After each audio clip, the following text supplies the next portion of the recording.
I told my cousin first. I was pretty close with her. We had some, spiritual conversations. And, from there, I'm like, I couldn't even imagine how he was going to explain to my family, my friends, because to everybody probably be pretty shocking. And so, telling her and sharing what I was experiencing, she encouraged me to speak with a priest or a religious. And so I sat with that for a while. I didn't do it right away, of course. And I didn't tell my family until I was a little bit more sure of what was going on within me. So it started out with someone I felt really close to that wasn't going to judge what was happening within me. It just was like a thought, it was a stirring, I just was trying to name what was happening. I couldn't even make sense of it myself. I was already asking myself by the end of high school, what am I going to do next, where am I going? And what ended up happening was I realized, wow, God has an idea for me. And I didn't call it discernment, but now I know what I was doing. It was having a conversation with God and then also realizing what was going on in my heart and putting those in dialogue. For me, discernment was a slow recognition of God as utter importance in my life, and then a slow, and I mean slow, trust of His beckoning me beyond my comfort level. And then trusting Him, and then of course expecting fireworks, right? But getting just kind of quiet stillness, peace, but then to trust Him even longer because nothing was happening. In discerning, I really followed two feelings that I had, which were number one, excitement, number two, joy. So I was just really following excitement and joy each step of the way, not knowing where the Lord exactly was leading me or what He had in store for me. But each step of the way, I was discovering more and more about myself and more about how the Lord could work through me. And in the process, I discovered a lot of my own gifts and talents that I never thought I had before.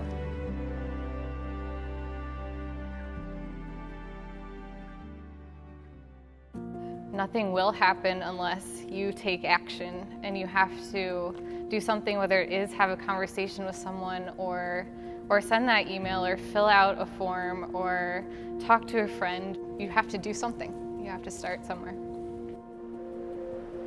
Here's what I would suggest. Discernment is best based on this question. What's the next right decision when it comes to my vocation? Because the Lord isn't taking me to ordination or my wedding day right now. He's taking me to the next right stage. Remember, we don't make decisions on a whim. We make decisions because we believe that there's goodness that's been revealed time and again. I've heard it said that nothing else except God can provide us with peace, that every other emotion the evil one can mimic except peace. And so the clarity on that is that there's the peace that comes in when we're quiet enough to put our agenda aside and say, just kind of open our hearts and our hands at, Lord, what are you calling me to? What do you want? If we want really, really clear discernment, then what we want is to be in complete control, and we don't want to trust God anymore. We really want clarity.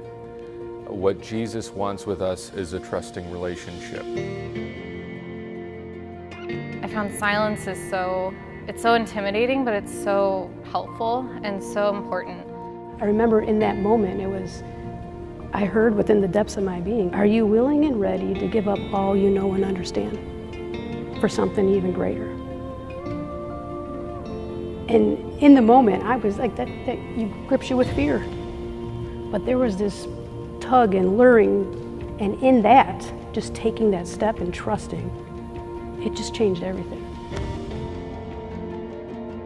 Even when I started at Akron U, the Lord was beginning to awaken me and to show me that my heart wasn't engaged.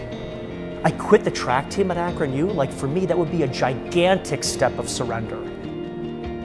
So here's the first very practical suggestion. Talk to somebody who's been through the messiness of discernment.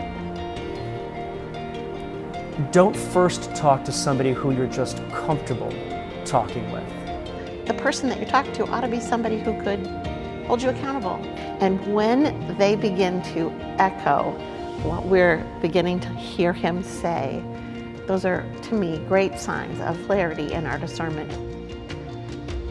I think God doesn't want us to pause long. What would it be like to live that out? Don't be afraid.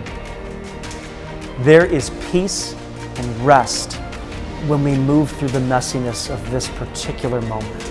And it may feel like you are in the midst of your heart being torn in 2 or 5 different directions. But this is a beautiful moment for you. And the thing is that when we act courageously, we don't want to act any other way.